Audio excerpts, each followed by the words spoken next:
Thank you for joining me for this episode of The Kindness Rebellion. This episode I'm really excited to share with you. It's with Logan Millsap, a fellow Springville community member who I met just through a couple people online on our Springville community page, asking this question of like, how can we reinvigorate community? How can we build a sense of community here in Springville?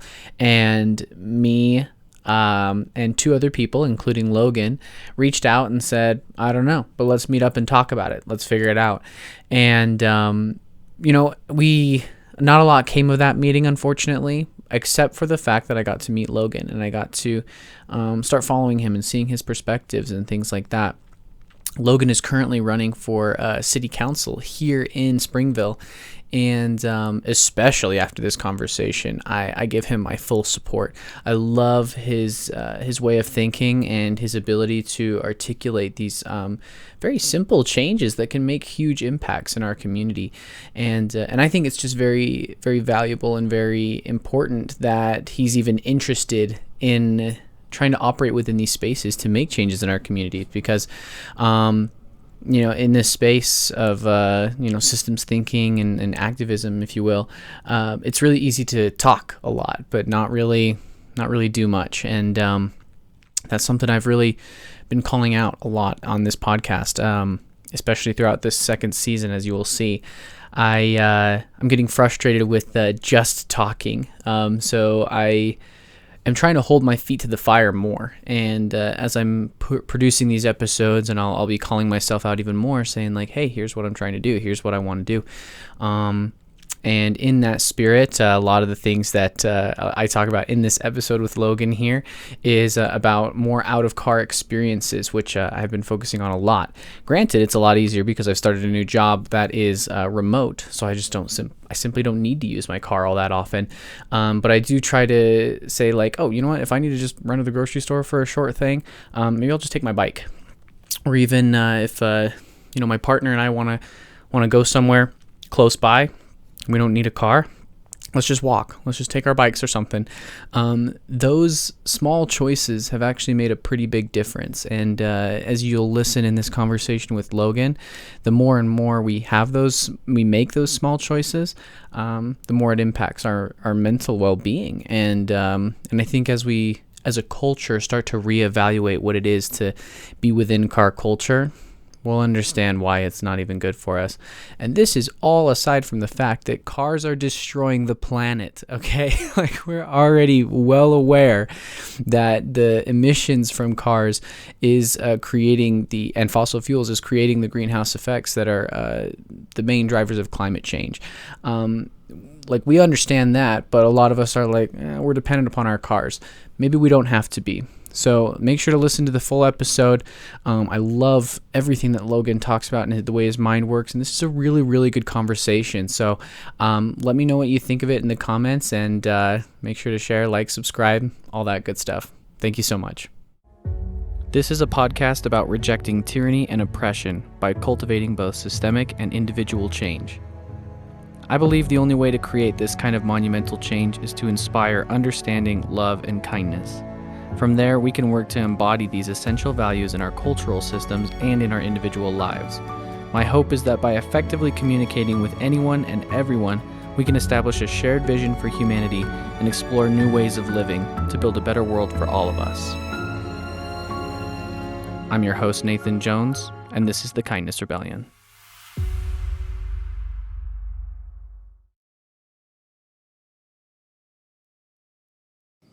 Logan, thank you so much for coming on to The Kindness Rebellion, man. I really appreciate you being willing to come onto this podcast, even though it's your first time ever experiencing a podcast. Is that right? It is, yeah. And I'm really glad to be here. I've listened to a couple of your episodes and I've really enjoyed them. So. Perfect. I appreciate that. And just kind of for a little background for our listeners, I met you at Shaunalay's house when it was really cool because she just kind of posted, or no, it might have been... the other person, I'm totally forgetting her name. Fabiana. Thank you. Yeah, Fabiana had posted on our Springville community page just saying, like, what can we do to help build up our communities? What can we do to kind of reinvigorate that communal atmosphere, right? Yeah. And it was really cool because Shauna responded and was just like, hey, I've also got this interest, and let's meet at my house and let's talk about it. And so then us four all showed up. And it was like, even though, I don't know if anything really big came out of it. And I think that's because that there's a lot to say about like what needs to be done for community action to change, right? For sure. But it was cool to just see all of us get together and be like, hey, let's talk about how we can help change the world, change this place. And ever since then, I kind of followed you on Facebook and stuff like that, and started seeing a lot of your posts about how you've gone, what is it, like a year or two without a car now? It's been 2 years car free. Yep. Nice. That's super cool to me. Yeah. And just a lot of your ideas about kind of car culture and building like safe infrastructure around car culture and helping people who, maybe don't have a car or are choosing not to use one like yourself can get around more safely within our communities. And so that was something that I was really, really interested in. And I was really happy to have you on this podcast today so that we could kind of talk a little bit about that. Well, and it's my favorite subject, so I'm happy to talk about it. Sweet. So let's actually start right there. Like you said, you've been 2 years without a car now. Tell us a little bit about that, why you made that decision, and what that's been like. Yeah. All right. Maybe it's good to start with like kind of my bicycle genealogy, I guess, where my like growing up, I just kind of rode my bike everywhere to get around as a kid. You don't think anything of it. And I think that kind of came from my dad, because growing up, he had a very large family, and obviously they didn't have extra cars for all the kids. So he and many of his brothers got bicycles and rode all up and down the Salt Lake Valley and used that for transportation to and from work. Cool. And then I think he instilled that in us, and my mother helped to kind of instill like a can-do spirit in all of us kids. And so, in high school years, we didn't have extra cars laying around. So I just used a bike to get everywhere. All my friends knew that they should expect anytime they find Logan, they're also going to find his bike. So I love that. That's awesome. And so did you kind of never even have your own personal car? I mean, we did. So then I graduated high school, went off to college, and we have this this idea in society that you graduate out of a car, right? Like cars are for kids. They're a fun thing. They're a fun toy. But once you're old enough, once you're an adult, you get a car and you run around and hurry around like everybody else. So when I moved off to college, I got a little beat up pickup truck and drove that quite a lot. And I'm not like anti-driving. I enjoy driving. I like a road trip as much as anyone else. Yeah. But after my wife and I got married, she had her car, I had my car. So we had 2 cars, and we were paying for insurance, paying for repairs, paying for tires. And we decided, I read a book called Walkable City by Jeff Speck. And I decided that like, maybe we'd try going car light. Maybe we'd get rid of one of our cars. So we dropped my pickup truck. We just had her car for a while. And we were trying to do more and more of our trips without our car. Like let's, instead of driving to the grocery store, let's walk to the grocery store and enjoy the fresh air. And eventually got to the point where we were hardly using our car at all. And then it broke down, and we're like, okay, all right, I guess we're car free now. Yeah. And I mean, it saved us a lot of money and headache in that way. But it's all the other things, all the social and emotional and kind of spiritual aspects of getting out of a car that have been most rewarding, I think. That's awesome. Let's actually talk right about that, because you mentioned that book. Who was it by? Walkable City? It's Walkable City by Jeff Speck. Yeah, it's kind of, if anyone's ever wondering about like urbanism, walkability, bicycles, that's maybe like the best primer to start with, because it kind of covers a little bit of everything. Yeah. Okay. I'll definitely check it out, because that's something that I've been really interested in, and I'd love to hear more about kind of all of those factors that played into that decision to focus more on walkability or just transporting yourself without a vehicle. Like what are some of those benefits that you've been seeing? I mean, you did mention the cost as well, right? Yeah, I mean, everyone, cost. Especially now that I hear gas prices are really, really high, and it adds up so quickly. So in our time being car free, recently my sister and brother-in-law, they went out of town, and they're like, well, you can use our car while we're gone. So we kind of dipped our toes back into the car life for a week, and we were shocked. We're like, whoa, we spent so much money on gas just in a single week of just running around town a little bit. And I kind of strengthened our resolve to not do that as much. I bet. What were some of like the social, emotional, and the spiritual factors that you were referring to as well? Cars, there's, here on Kindness Rebellion that like so many of these problems in our society, they're all just the same knot all tangled together. So it's hard to know exactly where to begin in a conversation like this. Yeah, that's fair. When we get out of our cars, like when we're traveling around here, we'll say it this way: when we're traveling around through our city in our cars, we're all in our own little submarine, and like a submarine insulates you from the water around you, your car insulates you from literally all of your neighbors, insulates you from the bird song, insulates you from the smell of the blossoms, or tasting snowflakes on your tongue. Yeah. When you get out of your cars, it's like what I like to call out of car experiences, because there's all these these things you don't even realize you're missing out on.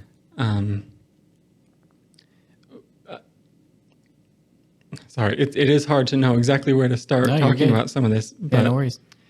One of my favorite out of car experiences, because I'm a little bit of an extrovert sometimes. You bump into people all the time. You bump into neighbors and friends and acquaintances, or you'll just be like on a street corner and you'll start a conversation with the guy standing there waiting to cross the light, and that kind of stuff happens way more than anyone would expect. Yeah. So in a city, we live here in Springville. We have 36,000 people. That's a pretty. It feels like a ton of people, but also it's like kind of a small city. Yeah. No matter how big or small your city is, you'll be surprised at how tight-knit it can feel if you are out of your car a little bit more often. You just bump into your neighbors a lot more. Yeah, which is a very important piece of establishing and building community. That is actually one of the major reasons why I wanted you on the podcast, is that the theme for this season is building community. And one thing that I've been really noticing is that that sort of submarine effect that you're talking about when you're in your car. Because one of the things I also notice is that it's a lot easier to have a fear response triggered when you're in a car, because it's a very dangerous situation. And so it's easy to dehumanize your fellow people that are driving in a very scary situation with you as well. And then I've also found that just by deciding hey, you know what, let's walk to this place, or hey, let's grab our bike and let's bike to this place. There is that extra sense of whoa, look at everything that's around here, and I'm not just buzzing my ears with my music or whatever. Yeah. So I love hearing that, and it's really amazing. And I think one of the things you said that was really valuable and important is that you said you're not anti-car. Yeah, you mentioned that you're more focused on out of car experiences. You want to kind of dive a little bit deeper into that, what you mean by that? Yeah, when I say that I'm not anti-car, I mean, anytime you have a conversation about this kind of stuff, people will always say, well, what about X, Y, and Z situation where I couldn't possibly get around without a car? To which I'd say you probably could do that without a car. But even so, it's not an either or. It's not all or nothing. There are plenty of societies that are not so car-centric, but people still own cars and even have high rates of car ownership. For example, I think the Netherlands has pretty high rates of car ownership, but if you go to cities in the Netherlands, their cities are not overwhelmed and dominated by the car. Their society is not built around the car. They do not spend huge gobs of their transportation, of their personal income dollars on transportation. So I think we, over the last century-ish, have just become completely blind to how much we have built everything in our society around cars, moving them and storing them and paying for them. That I'm really glad you brought that up. That's kind of where I was trying to steer us. That steer, right? So I think that's a factor that people don't think about a lot. I think for one thing, they don't really understand just how car-centric the U.S. is, maybe compared to a lot of other places, how poor our public transportation systems are as a result, and kind of what are the effects of that. And I'm curious to hear what you think about this, because I've sort of identified some of the biggest problems with a car-centric culture is the space, the safety, and I want to say people's well-being as well. I'm curious what you think about that, and kind of just how can we use that template to dive deeper into what you were talking about, where we can, or what it would take, or maybe what are some of the benefits to building society and infrastructure that isn't so car-centric? That's a lot of great questions there. So Yeah, there's a lot. Sorry. no, you're good. People here in the U.S. often think that like, oh, well, sure, that's great for European cities or Asian cities. They were built before the car. Here in the U.S., we built our cities around the car and with the car. So we can't. And in this U.S. is so big, we can't really do anything without the car. And it's not true, actually. Even in a little city like this, here in Springville, there are a lot of places here in town where you can see that they've bulldozed homes or businesses to make room for parking lots, or places where we've destroyed front yards to make the roads wider. So here in the U.S., we didn't build our cities around the car. We destroyed our cities that existed before cars. We destroyed those cities to accommodate cars. Wow. And let's see. So you said the safety and people's well-being, and this destruction that we've wrought upon our own cities obviously comes with a really high cost in human lives. I think it's about 40,000 Americans every single year die in car crashes. Wow. If we asked your audience, if they were here in the room with us, we could ask them raise your hand if you know someone who's been in a car wreck. And I think most of us have. I've been in a couple myself. We could ask people, raise your hand if you know someone who's seriously injured in a car wreck, or if you know someone who has been killed in a car wreck. And most of us have lost someone we love to traffic violence. And it's this thing in the U.S. that we completely take for granted. People that, we call them accidents, really. Because it just happens. That's just kind of part of getting around. Nothing we can do about it. Yeah, but there's a lot we can do about it. And other cities, other countries, they've shown that this doesn't have to exist this way. There's a lot of things we can do about it. And acknowledging that we have that problem is obviously the very first step. Yeah, definitely. And what are some of those transitions or changes to our infrastructure, just to our social spaces that would need to happen? Maybe just to alleviate that awful number of 40,000 people dying per year. Even if we are okay, obviously our infrastructure is built around cars now, so it's not going to make sense to just say everyone get rid of your car. But what kinds of steps can we take to just make things safer, and to make sure that we're just not having more senseless vehicle violence or traffic violence as a result of this infrastructure? Yeah, that's a good question. How we got here is, in the 50s, after World War II, we had all this money, we had all this dynamism, and we wanted to put everyone to work. We undertook the interstate highway project, and we tasked engineers. We said, hey, we have this problem. We want to connect the whole country with this grid of freeways, and obviously driving in cars at high speeds can be dangerous, so we need you to design this system to be as safe as possible. And they did actually a great job of that, in the sense that they straightened out roads, they made it so there weren't any sharp curves, they made it so that you have nice wide shoulders, so if you lose control of your car for a minute, you can recover before you crash. They did a really good job of designing this high-speed car moving infrastructure.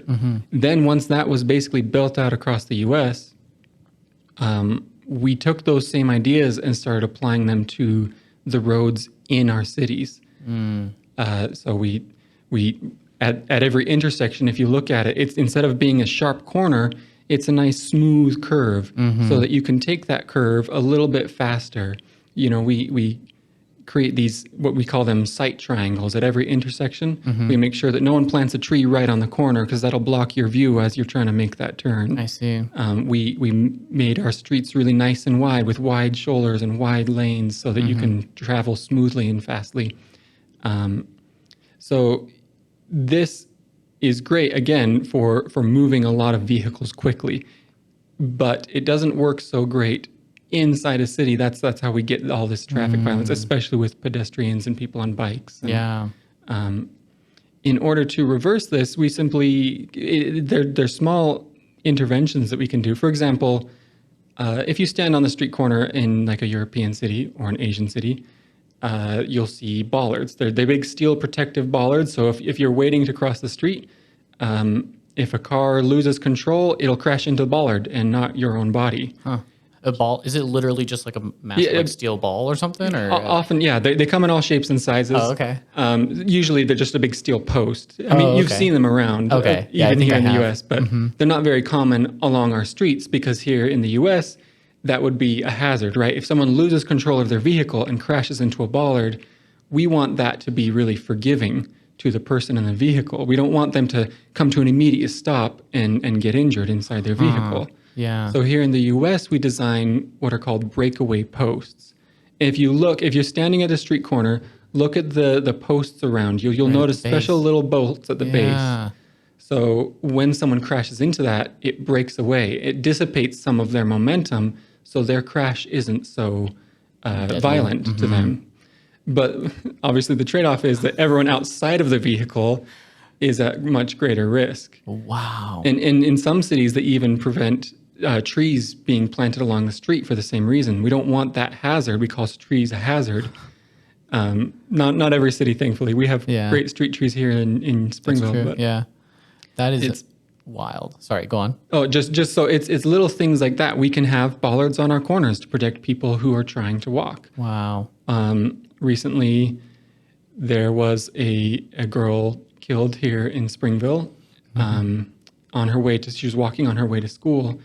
And if you talk to people in basically any community, they'll talk about how crazy and chaotic the school hour drop-off and pickup times are for students.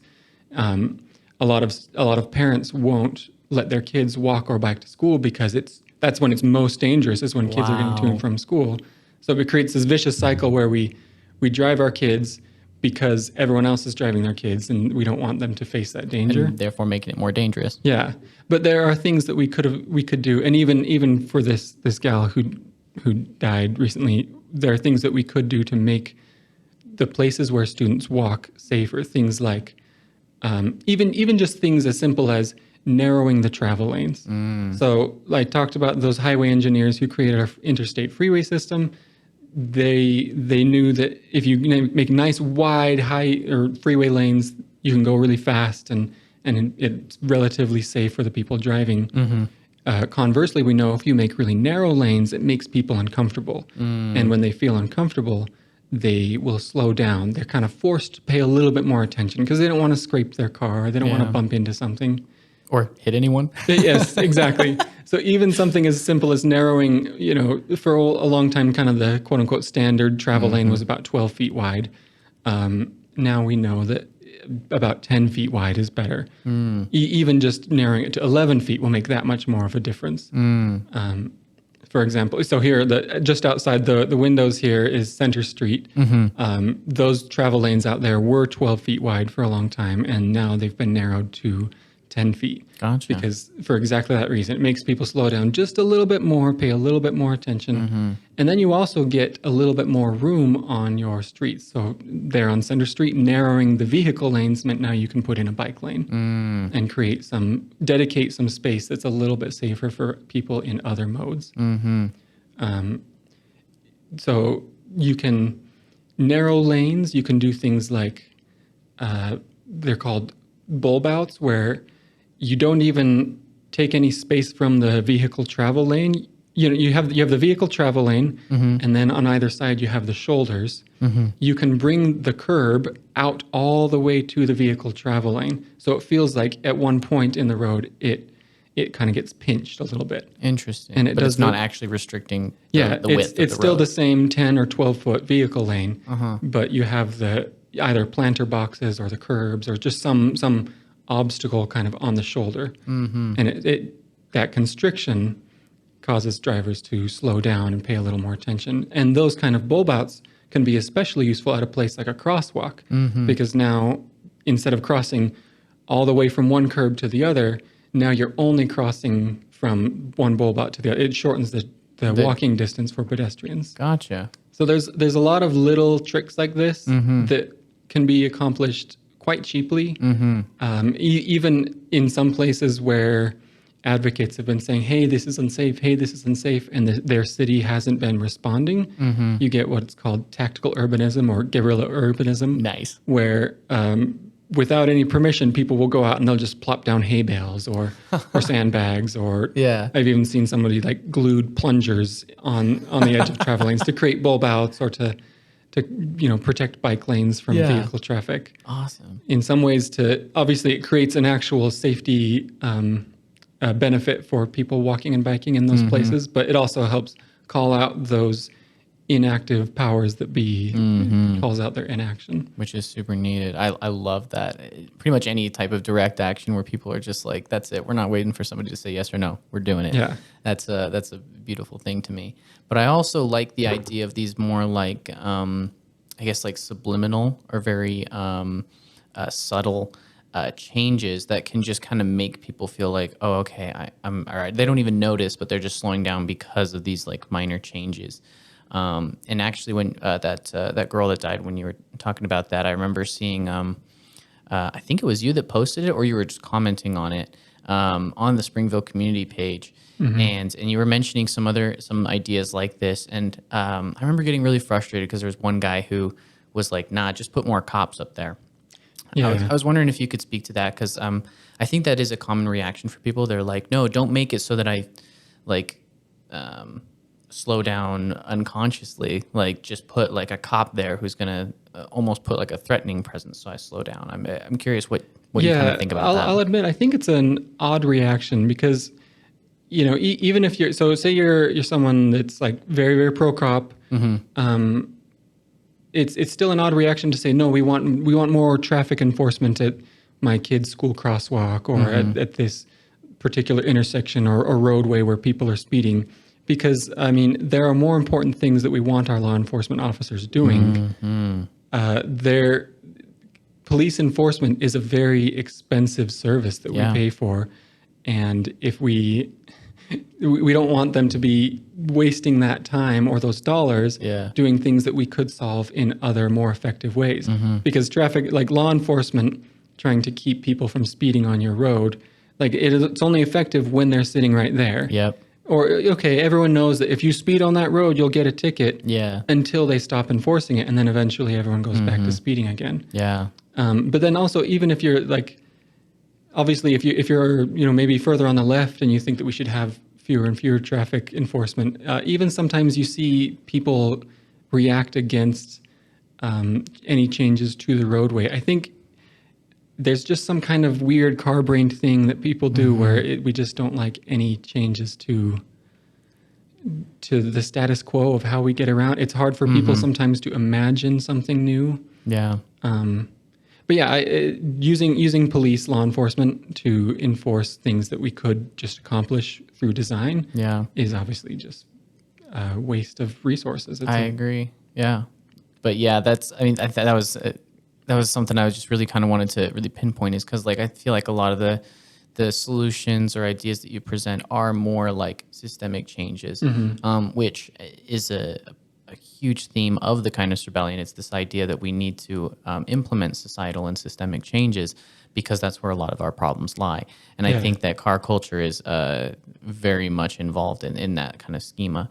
And it was interesting just to see that argument from people. And I think you're right. There's that sort of weird reactionary defensiveness when it comes to car culture, where people can just, for some reason, be like, no, don't change anything. No, don't change anything. Like just, or if any changes are going to be made, put more cops, or, just maybe even get rid of more walkable space. Keep separating pedestrians from the car spaces, even more. And maybe that is the solution. But I think I like the idea of like maybe reorienting it to think, what are the other benefits of kind of making a safer, less car-centric society. And so I guess that kind of, and there's one thing I forgot to mention in sort of my list of like the negative effects of car culture. And it's arguably one of the biggest ones, which is the environment as well. Because one of the biggest reasons that car culture, honestly, in my opinion, needs to be diminished is because fossil fuels are emitting too many greenhouse gases and causing global warming. as well as just I think another thing that people really don't think about very often is just the amount of like literal physical waste that a car creates. Like how often are we changing out tires, and where are these tires going? How about all the times that we're changing fluids, other little bits and tiny pieces of parts on the car? I was wondering if we could kind of shift towards that to kind of, I guess, what is your perspective? What is your focus on how cars affect the environment? And how do you kind of go about explaining that to people who are probably otherwise maybe that reactive kind of defensive mindset when it comes to car culture?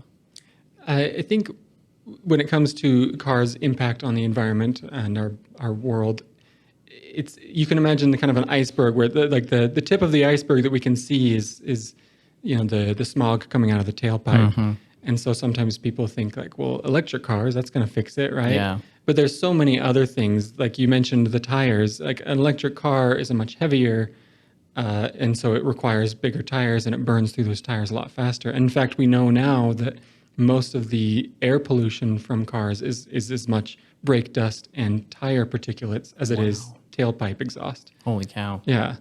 And so there's a lot of things on the iceberg that are underneath that. Like, for example, we have to store cars take up so much space, especially our U.S. cars that are much bigger than our global counterparts. Yeah.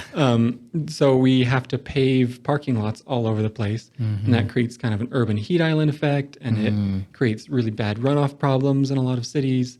It means that there's just like less greenery and environment, and it means that anytime you build a new building, you're usually taking up more space for the parking lot than you are for the building itself. It becomes this. It also, so cars, how to say this diplomatically.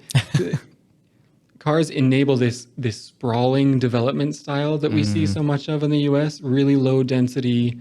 I have nothing against single family homes, but it's often these kind of quarter acre kingdoms of lawn that just have to be mowed every week that hardly get used. And cars kind of promote this. They make it possible in a way that wouldn't otherwise be fiscally sustainable or even like without your car, how could you live clear out on the edge of the whole built city? Yeah. So the way that cars gobble space in the storage, in the induced demand sprawl, I think is maybe the most, vicious of the ways that they destroy our environment. Yeah. I really like how you used the iceberg metaphor, because you're right. Like, I think most people are just like, oh, it's the gas and the fossil fuels, so we just need to switch to electric cars. And then, there's a podcast with Moneyless Society where they were talking about, with Simon Michaud, that the green transition is not possible in this economy because of this idea of like, hey, let's replace all of our cars with electric cars. We don't even have enough raw materials to do that. Yeah, that's true. Like we would literally have to extract from another planet in order to make that happen. Yeah. And then I didn't know about the particulates and all the other things from like the tires and other pieces of the car that are breaking off, and it's crazy. And I guess I'll kind of ask again the second part of that question, like how have you had to communicate that to people who are sort of I don't know if I want to say ignorant, but sort of like actively trying to push off the problems of car culture, especially in terms of the environment? Have you had to kind of discuss these things with people? Or, I'm assuming eventually you will. How do you tend to go about those conversations? How do you tend to talk to people about this? It's a little tricky because I think people do care. Sometimes they just don't know like how to channel their care. Like when someone buys an electric car, obviously it's because they feel like they want to be part of the solution. And I'm not against electric cars. If you're buying a new car, definitely buy electric if you can. So I think people care. Sometimes they lack the vocabulary. Sometimes they lack a full understanding of some of the problems that come with these different things. This kind of brings us back to what we were saying before, where people think that here in the U.S., our whole cities are built around cars and you can't get around without a car. Most trips, the majority of trips that people make are less than 3 miles. And a good percentage of those trips are just, to the post office, to the grocery store, to drop the kids off at school. They're very, very short trips that could easily be walked or biked. So when I talk to people about some of these solutions, it's not, like I said before, it's not an all or nothing thing. I recommend that people try getting out of their car. Try, like, if you commute every single day to this place that's 5 miles away, have you ever tried biking on your way to work? Have you ever tried riding the bus? Even if you only do that once a month, that's still more than zero. That's still a victory. Yeah. And oftentimes what people discover when they make the effort to replace a few car trips here and there, it sort of radicalizes them against the car-centric way that our societies are built. You'll often hear people complain, well, I tried the bus, but it took me twice as long. And it's like, well, that's because we subsidize your car commutes, and we make it really, really difficult for the transit agency to run effective service because we prioritize personal automobiles. Yeah.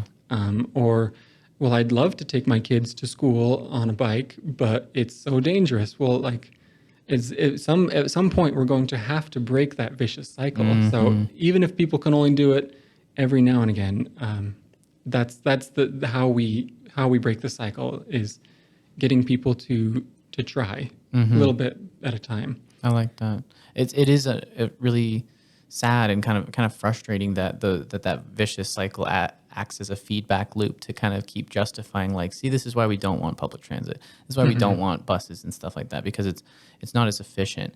But I think in the end, what needs to happen is we need, like you said, people to try a little bit more, just to kind of step outside and see, hey, what's the difference here? And then we can have new feedback loops that build those systems back up. And that kind of, I'm glad you brought that up, because it does bring me to kind of the next couple things that I want to talk about, which is public transit, which could be, in a lot of other countries and even some cities in the U.S., is an alternative to this car-centric culture. But as you kind of mentioned, a lot of people are like, it takes too long. Like I had a buddy who he drove to work every day. It was only 20 minutes. Right. One time he needed to take the bus and it took him an hour and a half. And he's like, I'm never doing that again. It was triple the time. It was like super frustrating and it was just not working. And when we were kind of talking about it, it was like, well, yeah, but the reason it's frustrating and not working is because nobody's using it. And then we're seeing it's not working. And so they're justifying gutting its funding and making it worse. That vicious cycle. Exactly. And so I'm curious what your thoughts are on some of the ways that we can help promote public transit, maybe build it back up, or what are some of the biggest maybe challenges that we need to overcome in trying to rebuild public transit infrastructure? Here in Utah, it's a very red state, and oftentimes kind of people think that, like, I don't know why, for some reason, things like public transit become claimed by, one side or the other, but sometimes people think that Republicans are anti-transit. But we're pretty fortunate to have a great transit agency here on the Wasatch Front, the Utah Transit Authority. Recently, you may have read that our governor proposed a year-long zero fare transit study. Like, let's try it out for a full year and kind of see what happens. I did not know about that. That's awesome. It would have been fantastic. Unfortunately, there were a few legislators who say, well, transit shouldn't be free, like, you don't get anything for free. You should pay for what you use, which is a funny thing to say in a state where no one pays a toll to drive their car. Yeah. We kind of take the subsidy that we give to cars, this huge, enormous subsidy in state and personal funds every single year. We take that for granted. We see it as just a given, and then we act like our transit authorities ought to.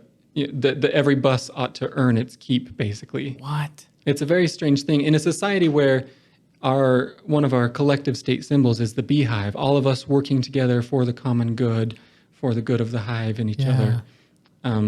Something like transit is that principle embodied. Yeah. Where we all chip in a little bit of our sales tax dollars in order to create this system that we can all ride and that will get us all to work. And we all ride in the same vehicle together, which somebody like Elon Musk hates that idea, but it's one of my favorite things about transit is you hop on the bus and you're like, oh, hey, that's my good friend Spencer on his way to Yeah. work.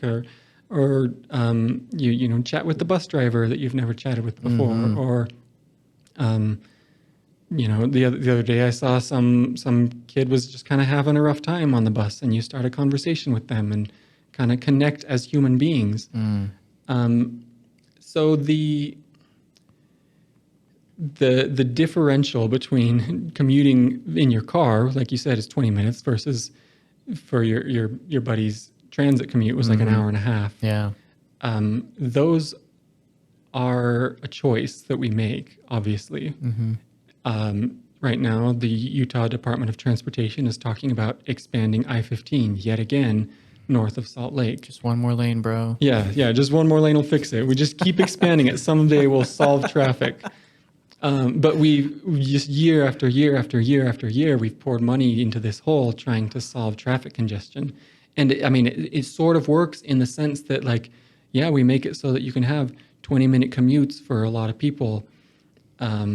But it comes at the cost of everything that we could have invested that money in. So for the price of the I-15 expansion that they're talking about, we could double track front runner and have front runner trains coming every 10 or 15 minutes. Oh my Lord. Yeah. That would change everything. We could have, light rail down here in Utah County, just like they have up in Salt Lake County. We could have all the buses come twice as more frequently. We could have like big, grand, beautiful stations where you can pop into the cafe, get some breakfast on your way to work, buy you an umbrella because it's raining that day. Like we can have nice things. That would be the same cost as expanding the highway one more lane, they said? I don't remember how many lanes they're expanding it to, okay. like 15 or something. I don't remember. Okay. But that same But cost. it's an obscene amount. Yeah, Oh it's God. X number of billions of dollars. And, we could have, I don't know if you've heard of the Rio Grande plan up in Salt Lake, where they'll like bury some of the train tracks running through the city and move it over to the historic train station. Like we could have some of these big grand ideas that most of the time we look at these ideas and go, well, that's pie in the sky expensive. We couldn't have that. Double track front runner that runs from Payson to Brigham City. Like, Oh, that sounds like a dream. yeah, it's so we demand of our leaders and legislators that they solve this traffic problem for us. We're always, even here in Springville, people get frustrated, understandably, when they're coming home from work and it's a crazy traffic jam and they wait at 4 different lights and it takes them 30 minutes to get home. We cannot keep trying to solve that problem.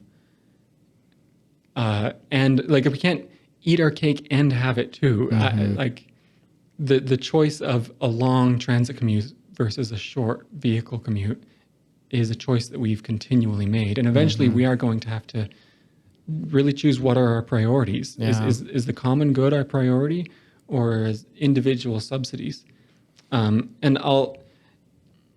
There's, back in the 70s, I think, there was a guy named Ivan Illich.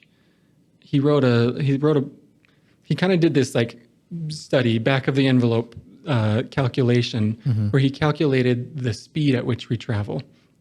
And if you consider all of the time that you spend working to pay for gas, to pay for tires, to pay for insurance, all of that time to pay for your car and to pay for the taxes that pay for the roads, if you add that time to your daily commute time, then you're really only moving like 4 or 5 miles per hour. Wow. And so he was kind of a thinker that talked about like cars kind of create this giant problem for everybody and solve it for only a few people who have the money. And he talks a lot about how like those who have the money, who have the means, who have the wealth, they can afford to travel faster than everyone else at the expense of everyone else. So when we talk about buses being a lot slower, oftentimes it's because they're stuck in traffic created by all of the personal automobiles. Yeah. A lot of people know that once upon a time we had great streetcars running up and down almost every street, in any medium size or large city. The reason sometimes people say, oh, it was a conspiracy, GM bought up all the streetcars and purposely killed them to make people buy cars. It's a little bit true, but mostly it's not. It's really just that like we made it really easy for people with money to buy cars, and then they created traffic jams. And now these street running trains could no longer get through the streets on time. And they're like, well, everyone's using cars, so let's prioritize car infrastructure. Yeah, it became this vicious cycle that we're now trapped in. But yeah, it's like I said, when you consider all of the time that you're spending on your vehicle, you're not actually getting to work that much faster, because so much of the money you make at work goes to that 20-minute commute. Yeah, that's an important concept to think about. Like, I was really surprised that when I would talk to some coworkers about like how they're like, yeah, it's just my insurance is getting so expensive, gas is getting so expensive, I'm still paying off my car. Oh, and then something broke down because your car is always freaking breaking down. And I was just like we don't realize just how much of a wasteful expense a car is. And it's weird because like you said, our state has sort of like demonized public transit, but there's a lot of like benefits to it that we don't understand. I think even the social aspect that you're referring to is a huge piece.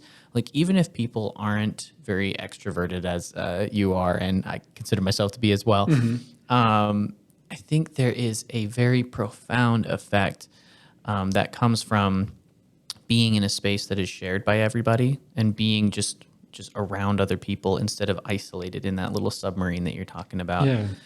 Because we start car culture sort of pushes this individualism and this sort of like antisocial atmosphere. And I think that by removing that, we kind of have this chance to kind of rethink everything. And man, hearing that like all of the different things that we could have done with like similar funds for expanding the highway just kind of breaks my heart, because like there's so many other big benefits that would come than just having better public transit infrastructure. And there was another point I was going to make with that, but I think I lost it. I'm going to jump into, you don't have to be an extrovert to love riding bikes or riding on the bus. My wife is very much an introvert. So, she likes popping in music and just hopping on the bus, and kind of, she really gets stressed by driving a car. It just adds a lot of anxiety to her life that she doesn't want. And so being able to just sit on the bus and daydream, you put headphones on so that no one bothers you. Yes. It works just as well for an introvert as it does for an extrovert. Thank you. That is exactly what I was going to talk about. Because another thing is my brother, he used to live up in Kaysville, and when he was up there, he was able to take the front runner to his work. He loved it, absolutely loved it, because he didn't have to worry about traffic. He didn't have to worry about the anxiety of driving. And most importantly, if he wanted to work, he could while he was on the bus or while he was on the front runner.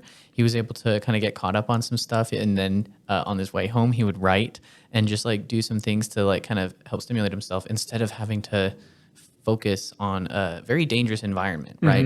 And one thing that I talk about with my friend a lot is just cars are so dangerous. Like, why do we have almost everyone in our society operating such dangerous, heavy machinery? When we know that it's easy for people to get distracted. We have all these billboards and signs like, hey, don't look at your phone, don't use your phone while driving, things like that. And it's like, if we just had really robust public transit infrastructure, people wouldn't need to like worry about that. They could, use that time in transit however they want instead of hyperfixating on the road. Right. Yeah. I've heard it compared sometimes. Like, do we really want everyone to have to do something as dangerous as like walk around with a loaded gun just to get a gallon of milk for their family? I love that. Yeah, it's a good analogy, because like no matter how responsible you are as a gun owner or a car driver, like there is always that danger that you're going to injure yourself or you're going to injure somebody else. It would be much better. We sometimes talk about the if you work in a factory, say, right, or a lumber mill or whatever, there's this kind of hierarchy of safety controls. The very, very last thing on that hierarchy is personal protective gear, like wearing a helmet or wearing safety glasses in a lumber mill. Like, all of the steps before that are things like removing the hazard or putting guards around the hazard. So like removing vehicles where we don't need to have people driving, or controlling the hazard, like putting up bollards where people are going to be standing and at risk of being hit by the hazard. So there's just a lot of safety steps that we can take. it's weird how we know that with those kind of manufacturing jobs and things like that. But then there's just this blind spot when it comes to car culture, and we like just don't even see all of those different hazards that are out in the open that are quite accessible that we just kind of take for granted and think are necessary, right? And it was interesting earlier when you kind of brought up the this might be a little bit of a tangent, but earlier when you brought up the GM thing, because I'd heard a similar thing. It wasn't really phrased to me as like a conspiracy. It wasn't like, oh, they did this just to make a bunch of money. But at the same time, it's like, what else was GM for? To make a bunch of money, right? Right. And to produce automobiles. And so from what I understood, and like, please correct me if I'm wrong about any of this. From what I understood, it was like there was grants and contracts for building public infrastructure, and apparently like GM won those contracts to build public infrastructure, and then actively destroyed all of the public transit to implement car culture. And it was less about like, haha, we're devious and we want to commit evil, but it was like, no, like we're trying to market cars to people. And so people are going to want to buy cars more. And when people have more cars, we need more infrastructure to handle those cars. Is that accurate, or is that... I mean, yes and no. So like sometimes people think that that's the whole story really. Yeah. Is like we had great trains. GM won the contract to like build or maintain those trains. They replaced them with their diesel buses, and then eventually just got rid of the buses and replaced them with cars. It's kind of the general narrative sometimes people have. That's exactly what I've heard. Yeah. And I mean, like that did sort of happen in some cities, but the larger story is just that we were in kind of the 1920s is when states started creating highway departments. We started paving roadways. We started, like, cars became suddenly much more affordable in the 20s, 30s, and especially after World War II, when everyone was flush with cash and the country was flush with cash, and we almost didn't even know where to spend it all. So it was this gradual process of, obviously private companies who were trying to cash in on some of these things, but also just kind of natural market forces and government forces subsidizing this newfangled contraption that we thought was going to revolutionize the world. And it did revolutionize the world, but maybe not in the ways that we hoped. Yes. So you can often find photos from kind of the 20s and 30s where you see there's a streetcar. It's not bought by GM, and GM isn't purposely nefariously like killing the streetcar, but the streetcar is stuck behind some parked Model T, and it can't move because some idiot parked his car there. Yeah. Or that's just a big giant. Before the streetcar could run on time, now it's trapped late in traffic, and so when it becomes less convenient to ride the streetcar because all the idiots with their cars make it late, well, I may as well just get my own car, and then I don't have to depend on this unreliable streetcar. Yeah. And it was right around the time when cities and states were starting to give more and more money to roads and highways, and so there's less and less money for transit. It's just like, it's this whole big giant, there were just a million little levers that were being pulled all over the place. And even now, so if you think about the way we fund, like here, either on a statewide level, we fund, highway expansions like I-15, or on a city level, the way we fund like our neighborhood streets and our, collector roads and arterial roads. We have all these different designations and classifications. We've really streamlined how we get dollars to those projects. You want a new road, or you need to repave a road here in Springville, like we know exactly where those dollars are coming from. Gotcha. Every year we've earmarked X number of millions for it.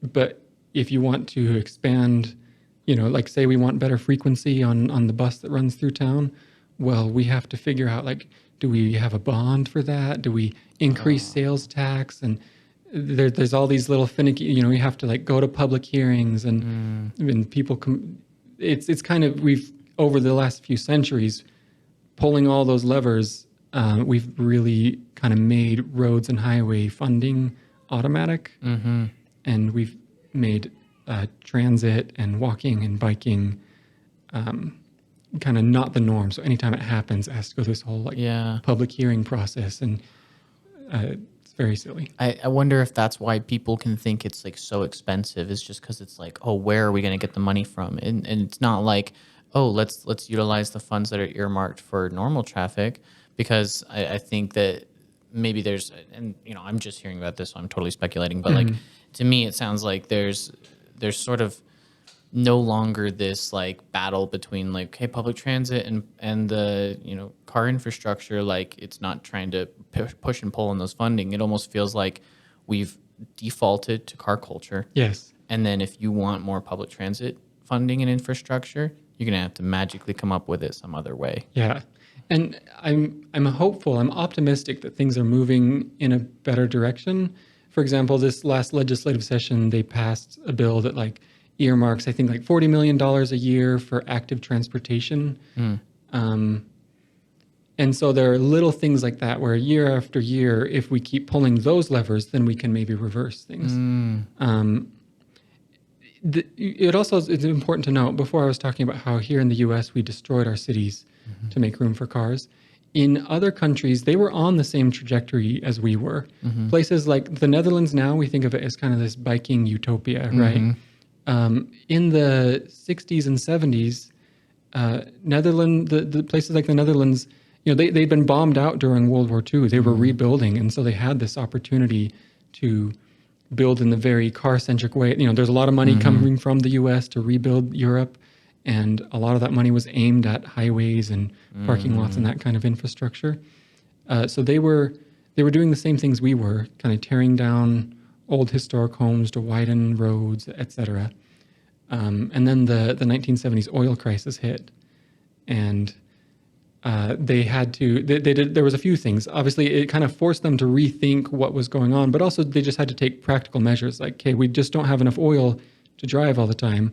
So on Sundays, no one's allowed to drive. And what that meant was that on Sundays, suddenly the streets were open for people, like they hadn't been for a couple decades. So now people could get out and walk and ride their bikes, and of course, buses were still running, trains were still running, and it kind of reminded people of what they were starting to lose.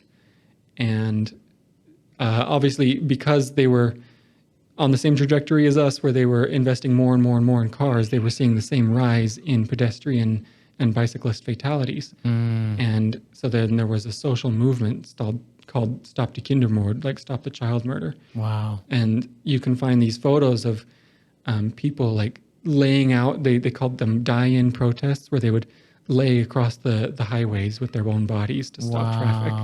And so there's this really cool collective action led by like really powerful women, moms, parents, who just wanted to keep their kids safe. Wow.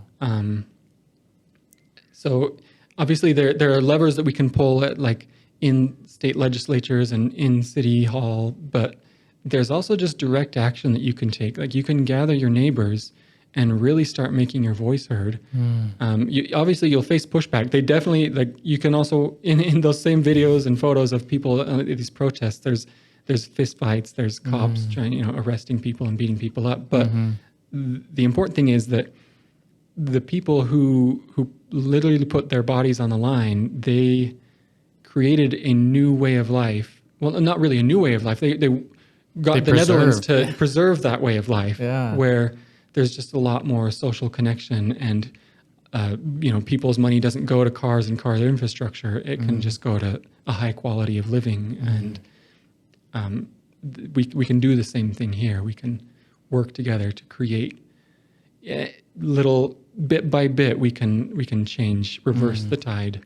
I love that. And I appreciate you painting that more holistic and cohesive picture of kind of that GM history and everything like that, because obviously it's going to be more complicated.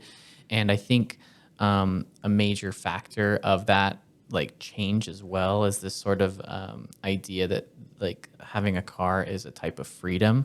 And I think that was a huge piece that was kind of just motivating people to be like, yeah, let's keep investing in this. Let's keep investing in this. Pull those levers, like you said. But I am happy to hear that there are ways to switch levers, maybe back, or maybe towards something that we think can be better for everybody. And maybe this is a little late in the podcast. This is where I'll kind of bring up that you've recently announced that you'll be running for city council here in Springville. I am, yes. And I'm curious, what kinds of levers are you going to be trying to pull in this sphere? What kinds of changes do you want to maybe make or start pushing people in the direction and kind of opening up people's minds and ideas to, or opening up their thoughts to these kinds of ideas, so that we can start kind of moving the needle in a safer, more holistic, and honestly, I think sustainable way. You mentioned cars kind of being seen as a type of freedom. What I often see, obviously they are like a fun road trip or getting up into the canyons, like that, they are freedom in that sense. But I often see the ways we've created a lot of unfreedom here, just in the city. A big portion of the city can't actually drive. The kids until the age of 16 can't drive. Elderly people can't drive, certainly not safely if they have bad eyesight or bad reflexes. People with health problems can't drive. People who just simply can't afford cars can't drive. So there's a huge segment of our population that needs better non-car infrastructure. But then also even the people who do drive, say you need your car for your commute, or you need your car to visit your family on a Sunday or whatever. There's still most of your trips, dropping the kids off at school or picking up groceries at Ream's grocery store.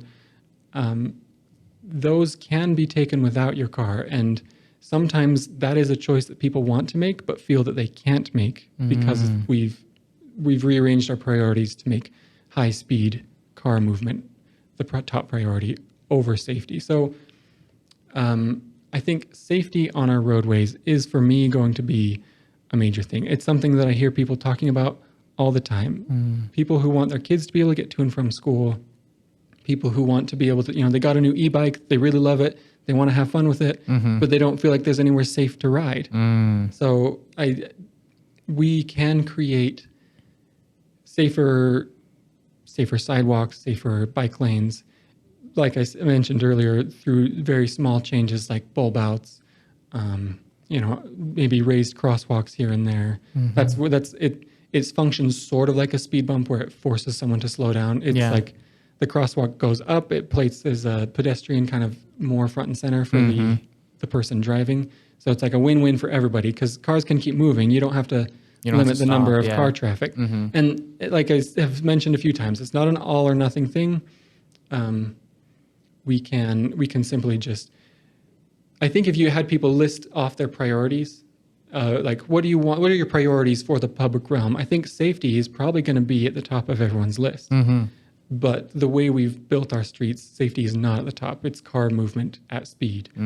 So I think we can still move cars at a good speed and place a higher priority on safety.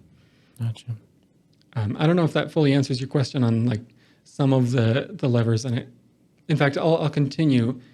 When we place less of a priority on the movement of cars at speed, and also sometimes this is really contentious sometimes, but less of a priority on the storage of cars off street. We have this public realm, basically everything between the buildings, between the curbs, not even the curbs. We have the public realm that is the street, right? The sidewalk, the trees, the curb, the pavement. We give all of it right now to movement of cars for the most part, or sometimes the storage of cars in front of your own house. Yeah, private property stored on the public right of way.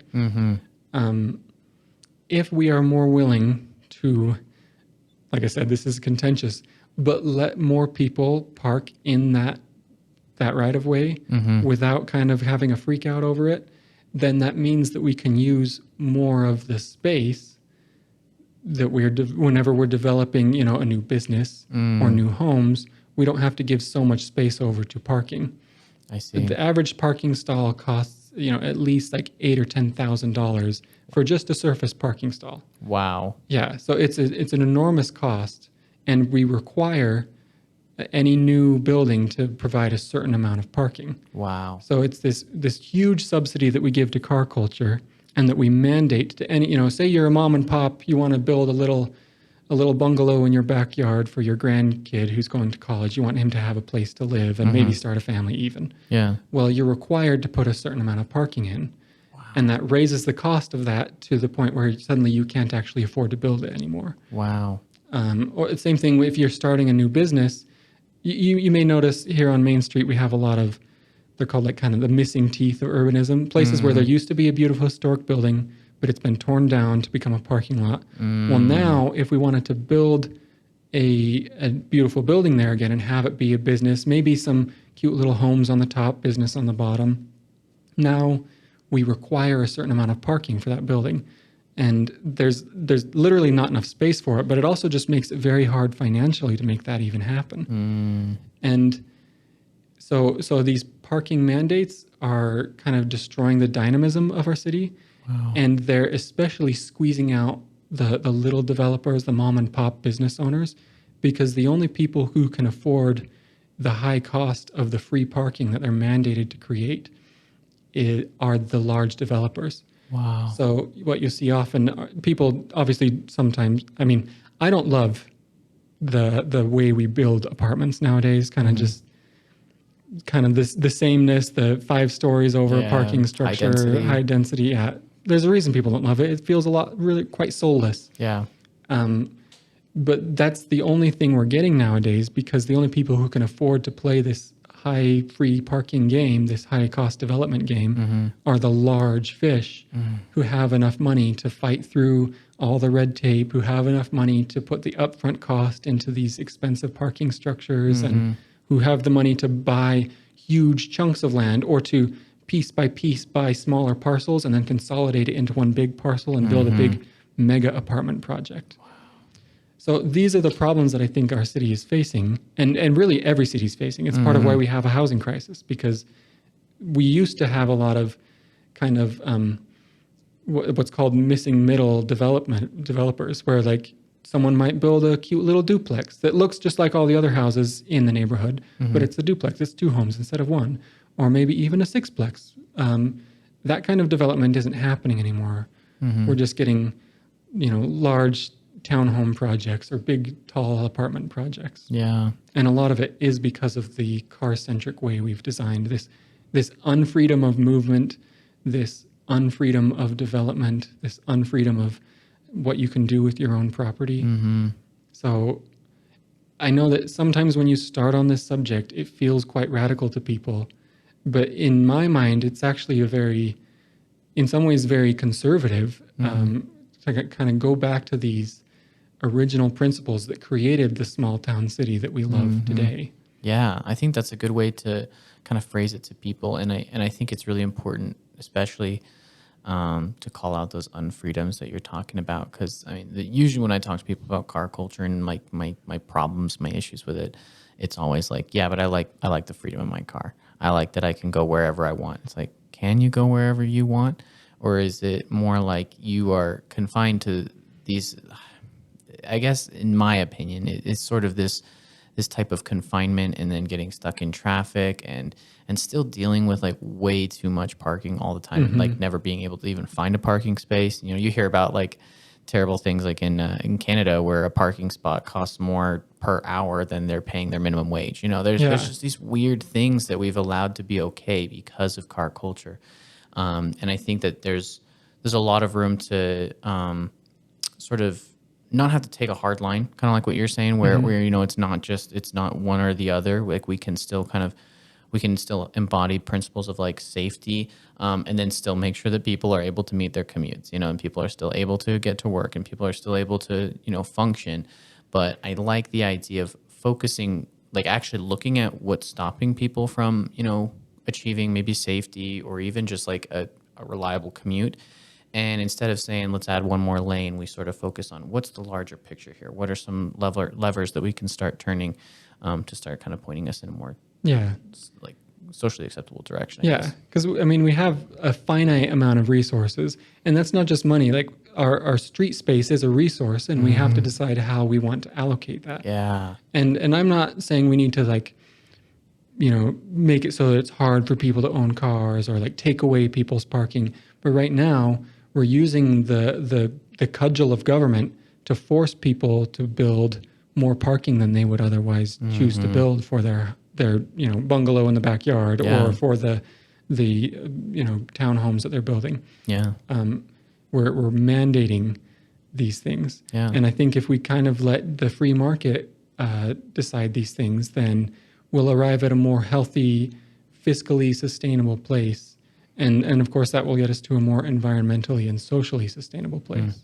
I feel a little bit skeptical about the free market ending up with that, just because the free market really prioritizes the profitability of the car culture, in my opinion. That's fair, yeah. Yeah, but I think you're right in terms of like it's interesting how like the government is sort of like still forcing us into this car culture, like through that mandate of parking, and then I think just by subsidizing car infrastructure and making public transit less reliable or less efficient, it sort of ends up forcing people to be like, well, if I can't get a car, then I can't get a job to go to work. How many people, there's so many interviews that I've been in or have even conducted where one of the primary things that I'm supposed to ask is, or be asked is, do you have reliable transportation? And really what they mean by that is, do you have your own car? Yep. Yeah. And because without it, it's easy to sort of be like, well, now you're unreliable. And so, and I totally, I see what you're saying where it's like, I don't want to start like taking away cars or taking away parking space. I guess I would be on a little bit of the opposite of that, where I'm like, yeah, I do, because I feel like we're currently forcing people to get a car, and we're forcing people to be complicit in car culture. And I'd rather us get to a point where it is less convenient to use a car than it is to use public transit. And I think that's a long road, though, and there's a lot of people that are not going to be okay with that. Yeah, I mean, you see in places like the Netherlands, or for maybe a more recent example is Paris, where, maybe their first step was every month on a Sunday, then these particular roads would be closed to cars but open for people. And then that became every single Sunday. And then it became, okay, we're just going to permanently close this or this road to cars, and it's going to be a people place. I think incrementally we can decide step by step what kind of like city we want to build. So when I say like, let's start by kind of taking the cudgel of big government out of parking mandates and let kind of the free market decide. Well, like I think that's maybe a first step. And then maybe later, if we decide that what we want is we're moving in a good direction, we feel like that's a good direction, maybe what we'll decide is that now we'll place parking maximums maybe. And that's what some places like the Netherlands and Paris have been doing, is they've reached a point now where everyone can kind of see the benefits of public transportation and walking and cycling and just a little bit more, you think of like Amsterdam, it's not like they have lots of tall skyscrapers, so it's not some big urban canyon kind of place. It's quite lovely and quaint. People pay thousands of dollars to go there and visit. Yeah.